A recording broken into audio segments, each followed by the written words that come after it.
Mesdames et messieurs, bonjour. Bienvenue sur votre tribune de débat littéraire. C'est un rendez-vous hebdomadaire, comme vous le connaissez. Ça se passe tous les samedis à partir de 11h sur Canal 3 à Bénin. Nous sommes au rendez-vous. Aujourd'hui, on va parler de théâtre avec un grand acteur du monde de la littérature au Bénin, un grand chroniqueur de cet espace-là, sur le plan national, l'homme qui a tenu quand même un rendez-vous mensuel pendant 10 ans et qui a reçu de grands invités sur sa tribune. Je vais parler de Robert Asdé, qui est devenu auteur avec Les Amours litigieuses et La Sentence des hommes en noir. C'est donc deux pièces de théâtre réunies dans cet ouvrage dont on va parler. Donc en cette fin de matinée, Robert Asdé, bonjour. Bonjour Tanguy. Merci d'avoir accepté mon invitation. C'est moi qui vous remercie. Et félicitations pour votre production. Merci docteur. C'est quoi? On a décidé de changer de camp, de chroniqueur à auteur. Ou bien on a été peut-être contaminé par le virus de l'écriture. Oui, mais pas tout à fait. Et pendant que j'animais les rencontres littéraires et à l'Institut dans les collèges et lycées du Bénin, et en 2016 par exemple, j'avais déjà produit une première pièce de théâtre intitulée Le dernier mot des dieux, suivi de Tu es Drupal pour mourir. Et vers la fin 2016, en janvier, j'ai encore publié le second ouvrage qui est Lettre à Dieu, un roman. Alors, donc, c'est seulement en 2018 que j'ai dû mettre une virgule par rapport aux activités littéraires dans les lycées et collèges du Bénin. Donc voilà, et depuis que je recevais donc, les écrivains, le désir de m'exprimer comme eux aussi m'animaient déjà. Et vous avez choisi justement de vous exprimer à travers la production de livres. J'ai l'impression que les théâtres, ça vous intéresse beaucoup plus que toute autre chose. Oui, tout à fait, tout à fait. Au jour d'aujourd'hui, je peux vous dire que c'est le théâtre. S'il y a un genre dans lequel je dois m'exprimer, c'est le théâtre. Pourquoi? Juste parce que, Tanguy, pendant que la nouvelle, le roman raconte la vie, je constate que le théâtre met la vie en scène. Donc je préfère désormais mettre la vie en scène parce que... C'est quoi, notre vie est une comédie? Oui, tout à fait. La vie est un spectacle. La vie de tous les jours. Que ça parle de la mort, ou de la vie, ou de l'amour, ou de toutes choses, ou de cette émission, c'est du spectacle. C'est du spectacle, c'est un montage. Justement, votre pièce de théâtre, la toute première en tout cas de ce recueil, Les Amours litigieuses, votre pièce donc met en scène, je dois dire, 3 personnages, faut-il rappeler, Leiga, la belle de la nuit, partagée entre son ancien amant et son ancien mari. Exact. Son ancien amant qu'elle finit par tuer à cause justement des péripéties qu'a connu leur rapport sentimental par le passé. Vous mettez la femme dans une posture, je dois dire, assez braquée contre les hommes à la limite, refusant de se laisser dominer par les hommes, parfois même avançant des attitudes qui sont carrément des attitudes de caprice. D'ailleurs, les scènes et les séquences sont intitulées des caprices. Pourquoi est-ce que vous exposez autant la femme et ses intérieurs? Oui, merci Tanguy. En vérité, c'est vrai, l'homme qui se trouve entre deux mâles, braqués de part et d'autre. Oui, j'ai voulu ainsi juste parce que ce désir de m'exprimer ainsi, de mettre la femme au cœur donc, de deux amours, de deux tiraillements, est né du fait que j'ai été choqué par une rencontre nocturne. Ah ouais? Oui, une nuit, pendant que je m'en allais avec Calavi, en quittant Plakodji. Dans les environs donc, du stade de l'amitié, j'ai rencontré une très jolie femme qui m'a arrêté. Moi, je croyais que j'allais l'aider donc, à raccourcir la distance, mais l'offre qu'elle me présentait me dépassait. C'était alors pour qu'on aille à l'amour. J'ai dit, mais tiens, une femme de telle beauté, dans le cœur de la nuit, et sifflant les hommes pour des faveurs sexuelles contre l'argent, Tanguy, j'étais vraiment gêné.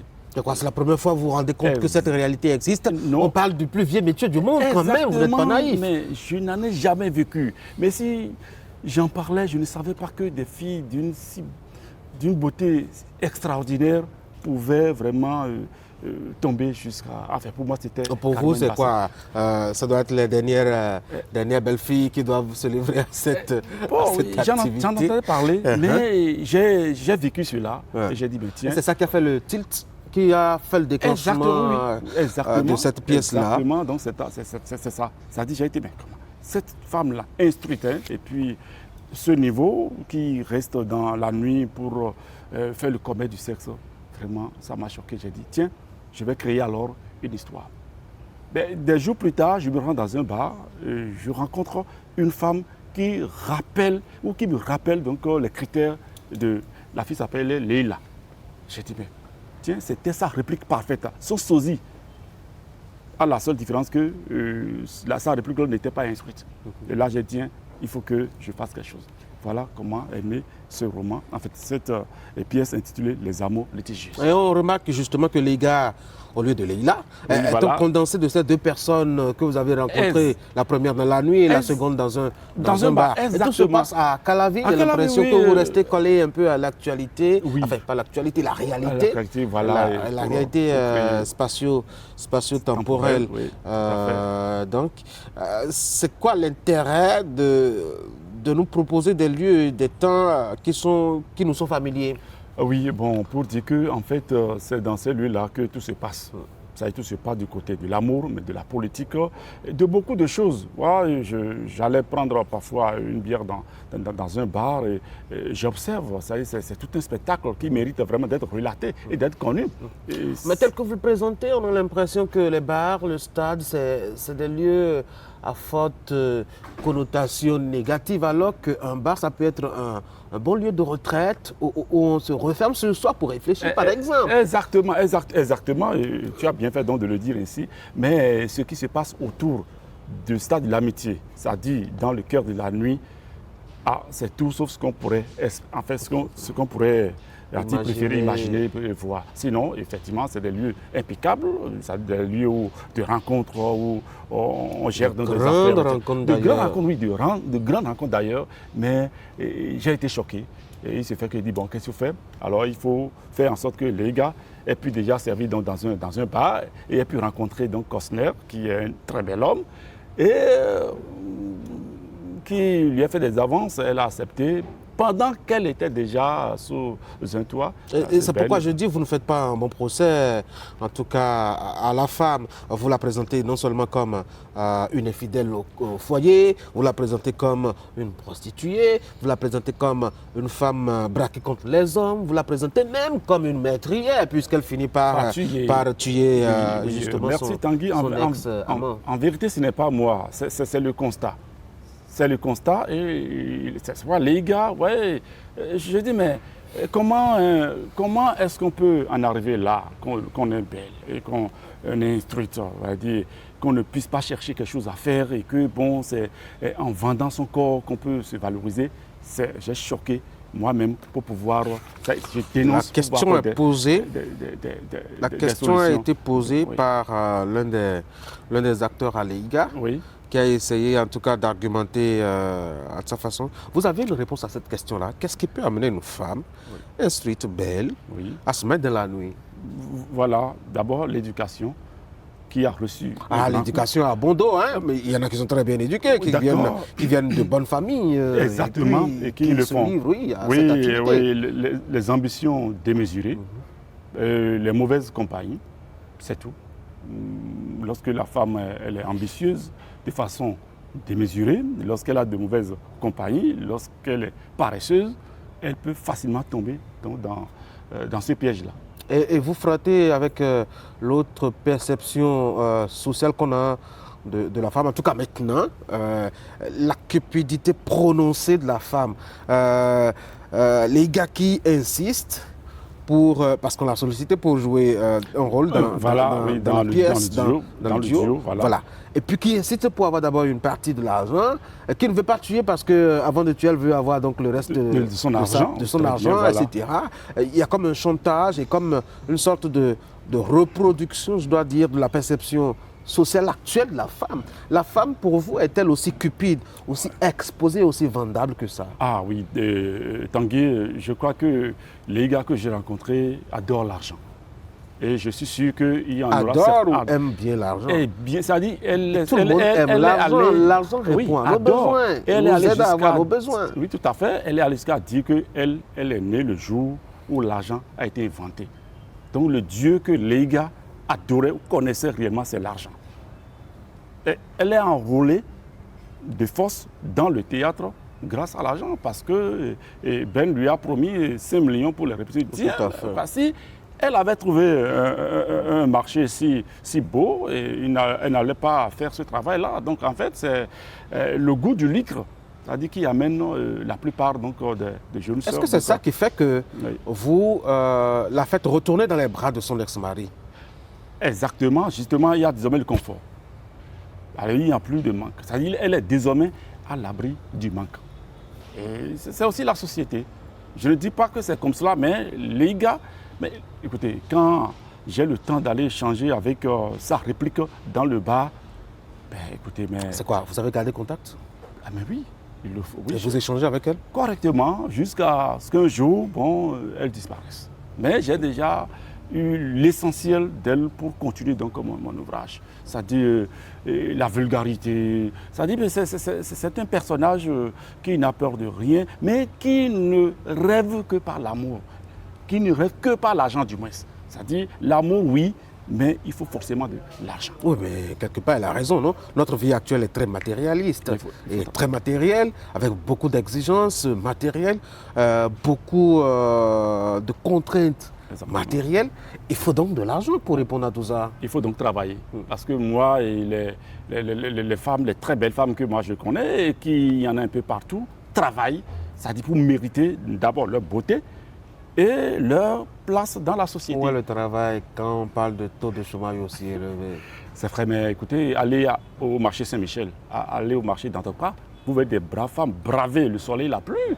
Il y en a même qui arrivent à nourrir même leur mari avec ce qu'elles font, vendre des tomates, vendre de l'eau, etc. Ce sont ces femmes-là qui ont de la valeur à mes yeux, moi, Tanguy. C'est ça. En fait, c'est ce que j'ai voulu dire. On ne peut pas être doté naturellement d'une beauté parfaite et se comporter de cette façon. Oui, mais justement, la beauté est un atout. Et il faut justement en profiter, non? Ah oui. De façon... Peut-être que c'est cynique, peut-être que c'est aussi... enfin, c'est pas trop, ça peut vous choquer, mais quand on a quelque chose, il faut bien en profiter. Quand un pays est doté de ressources minières, il faut bien que le pays en profite. Quand quelqu'un a des dons, des talents, par exemple, il faut bien qu'il en profite, qu'il l'exploite pour se mettre à l'aise. Si une femme est très belle et qu'elle est désirée par des hommes qui sont surpuissants du point de vue matériel, pourquoi elle devrait faire l'amour? Ce serait bien s'il n'y avait pas le sexe dedans. Parce que le sexe de la femme, c'est un temple, c'est un sanctuaire, c'est un endroit sacré qu'il ne faut pas profaner.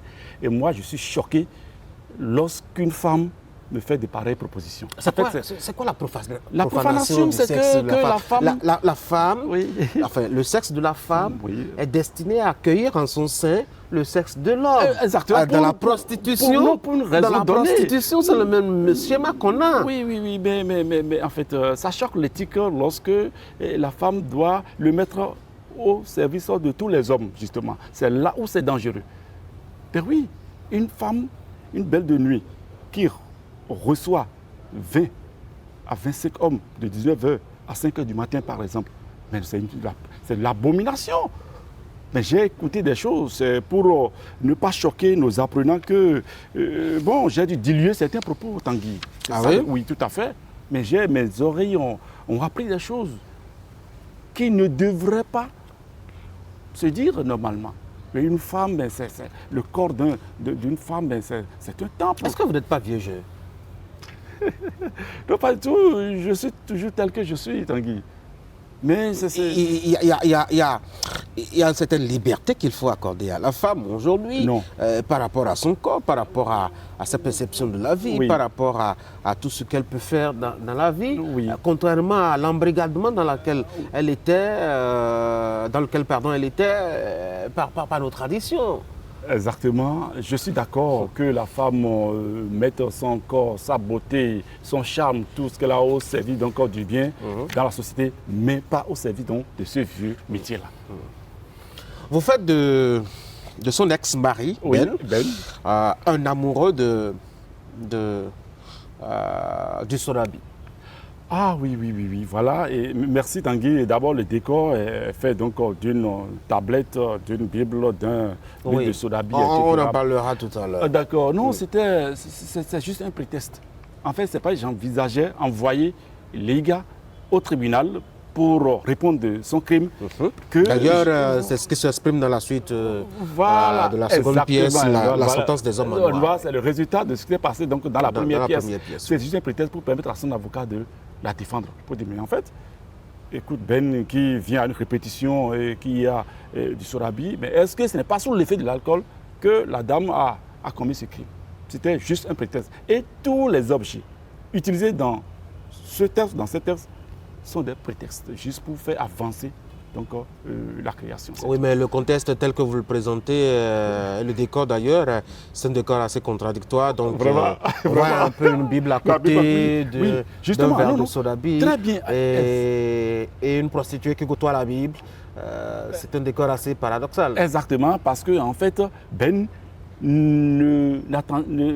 n'était pas dans l'esprit de recevoir une belle de nuit. Il attendait, c'est-à-dire une comédienne et des professionnels. Et le texte à jouer, c'est bel et bien le cantique des cantiques de Salomon qui est dans la Bible.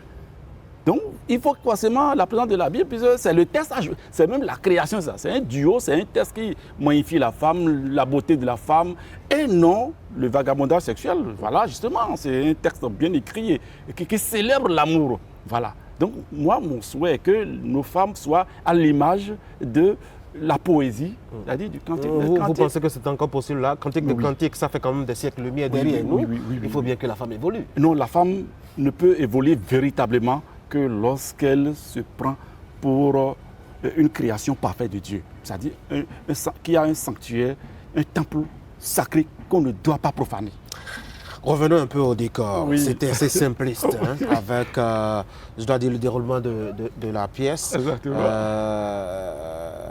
Il est invariable avec les objets présents, de façon invariable, du début jusqu'à la fin. Oui. Je me suis dit, c'est quoi? C'est une paresse? Pourquoi il ne donne pas un coup de main un peu au metteur en scène qui pourra peut-être songer à mettre en scène cette pièce? Ah oui, non. Ah oui, sinon que désormais, le texte ne m'appartient plus et la possibilité, j'ai donné la main au metteur en scène d'en faire ce qu'ils veulent. C'est pourquoi je dis, bon, même décor, c'est-à-dire le metteur en scène peut créer d'autres décors. Il peut ne même pas faire apparaître sur le plateau une Bible et procéder comme lui, il entend, c'est-à-dire recréer. C'est cette envie de faire, de donner autant de liberté au metteur en scène qui vous fait juste répéter le même décor. Le même décor, oui. Et puis ça, c'est les unités du temps. Oui, voilà, non, pas du tout. C'est les 3 unités. C'est-à-dire le temps. Espace-temps. Merci Tanguy. Oui, voilà, j'ai voulu. En fait, c'est des caprices qui doivent être, c'est-à-dire réglés en un temps record. D'accord. C'est vrai que ça va très vite. Oui, ça va très vite. Ce sont des tirades à la suite, à la queue leu, et puis on est à la fin. Exactement, oui, répétition d'abord, et d'abord présentation donc, des comédiens, ensuite quelques du sujet, très bien intercation entre Costner et puis les gars, le crime, et puis un mariage arrangé.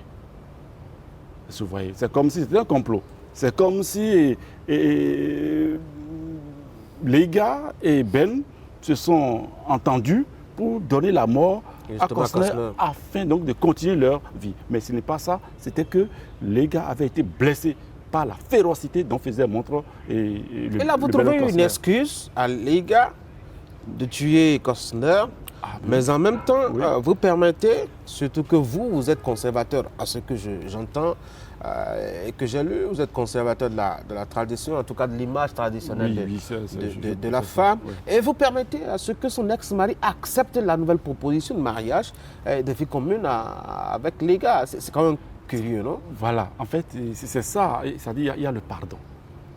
Oui, les gars, même dans la Bible, la pécheresse a été pardonnée. Et une femme qui confesse, qui fait des aveux, et qui dit, bon, désormais, je ne serai plus ce que j'étais. Je confesse de devenir autre chose. Une femme d'amour, je crois que... Un peu comme Marie-Madeleine. Exactement. En fait, c'est ça. Oui, mais il faut avoir pardonné pour mériter le pardon, a dit le Seigneur. Oui, mais... justement... Les gars n'ont pas pardonné à ça. Pourquoi est-ce qu'il faut lui accorder le pardon? Et c'est ça même le vrai problème. Vous voyez, nos femmes elles sont tiraillées de part et d'autre. Entre Cosner, je les félicite, mais je ne peux pas le faire.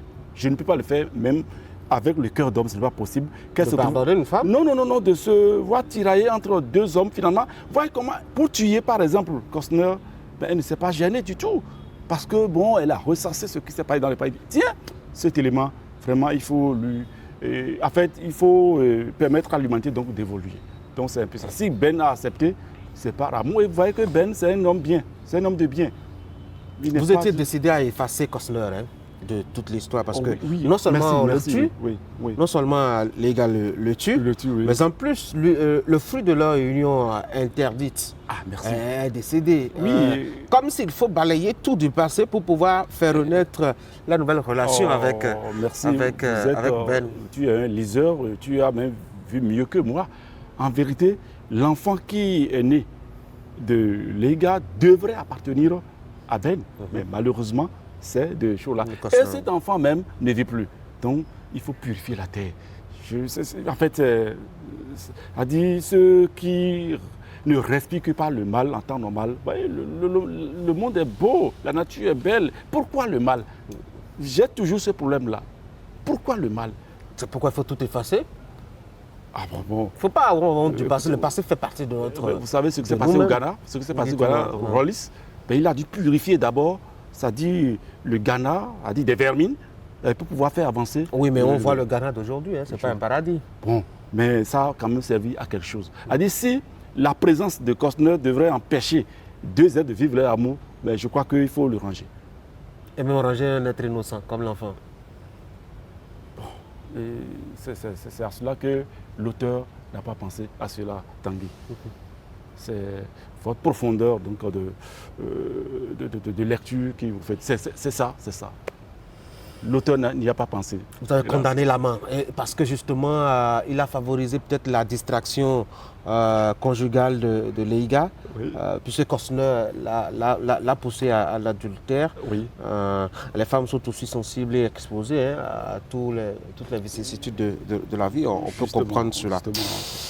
Alors, justement, avec cette pièce, non seulement vous relancez peut-être l'occasion, vous donnez l'occasion, l'opportunité à l'amour de renaître avec les acteurs légaux, je dois dire, puisque Ben est légal, le mari légal de Leiga. Pour vous, tout doit être rectiligne, droit, normal. En temps normal, c'est ça. Normal. Oui, et le passé, il faut effacer le passé. S'il est douloureux. Si le passé est douloureux, si ça doit faire souffrir, il faut s'en débarrasser. Pourquoi faire intervenir alors le procès? Ah mais oui, justement parce que Cosner même, qu'on a tué, par le passé, il a violé une star de showbiz, une mineure, et rien n'a été fait. Ouais, donc c'est un peu ça, c'est le mal. Lorsque un être doit avoir tous les vices réunis, c'est un problème pour le développement, pour la société.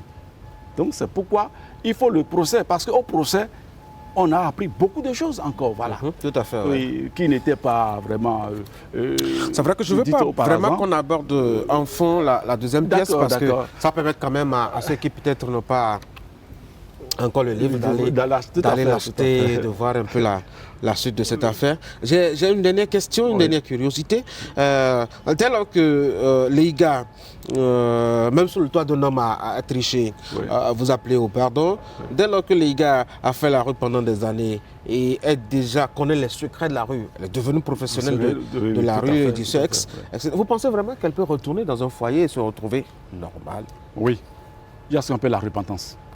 Oui, la repentance. Et justement, c'est désormais une Leiga repentie. On a dit qu'il y a Buboara, vous connaissez le... Oui, c'est vrai, mais je crois que le cœur de l'homme tel qu'il est fait, s'il décide donc de changer, il change. Il change. Même les êtres les plus criminels, les plus odieux, à un moment donné, lorsqu'ils décident de changer, ils changent. Du moins, c'est ce que je prône. Mon souhait est que l'esprit humain puisse se bonifier c'est-à-dire au fil donc de temps. Et des erreurs. Oui, voilà. Merci beaucoup, Robert Asté. Désormais, du côté des écrivains, troisième ouvrage sorti, faut-il le préciser. Comment est-ce qu'on voit un peu la littérature quand on est de l'autre côté des écrivains? Non, bon, comment moi je vois la littérature au Bénin? Au Bénin. Oui, moi je trouve que cela se passe bien. Les écrivains béninois, bon, ils écrivent bien, ils travaillent, ils innovent en matière d'écriture. C'est ce que je constate, moi. Bon, et les ayant reçu plusieurs années, j'ai constaté que vraiment c'est du travail, c'est du travail. Et moi-même, j'ai voulu donc... c'est plus difficile que de recevoir un écrivain? Très. C'est des insomnies, c'est des remises en cause. Et oui? le plus dur, c'est la réécriture. C'est ce qui est plus dur dans la création artistique. Ça. Vous émettez le premier jet, et puis après, il faut maintenant réécrire. Surtout, soigner, polir. Exactement, c'est ça. Ah oui, je leur dis bravo, c'est du travail, Tanguy. Ben, bravo à vous aussi, puisque vous êtes avec eux désormais. Félicitations encore une fois. Vous avez publié Les Amours litigieuses, suivi de La Sentence des hommes en noir, 2 pièces de théâtre qui se suivent l'une après l'autre, déjà disponibles dans les rayons des librairies du Bénin. Signé Robert Asté, merci beaucoup. Merci Tanguy. Courage à vous. Merci à vous pour tout. Mesdames et messieurs, c'est la fin de cette émission. Merci d'avoir été là. J'espère que vous aviez aimé ces moments d'échange. Si oui, rendez-vous samedi prochain pour un autre plateau avec un autre auteur pour parler d'un autre ouvrage. D'ici là, portez-vous bien. Vous passez un excellent week-end en compagnie d'un programme de Canal 3 Bénin. Rendez-vous samedi.